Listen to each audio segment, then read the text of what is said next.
sa Gilas. Yumukod ang Gilas Pilipinas kontra Turkey 103-68 sa kanilang tune-up game na ginanap sa Avdi Itechi sa Istanbul, Turkey. Ito'y kasama ng kanilang Europe Training Camp program na bahagi ng kanilang paghahanda sa FIBA Olympic Qualifying Tournament na idaraos sa Maynila simula sa Hulyo 5. Pinangunahan ni naturalized center Andre Blatch ang atake ng Gilas mula sa kanyang 23 points na sinundan ng 15 puntos mula kay star guard Jason Castro.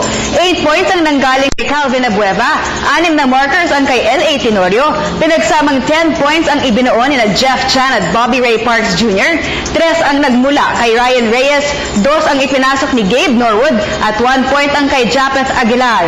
Sa pangunguna ni former NBA player Semi Erden at 2015 NBA draft pick Sedi Osman na mayagpag ang matinding opensa ng Turkey, idagdag pa ang height advantage ng karamihan sa kanilang mga players.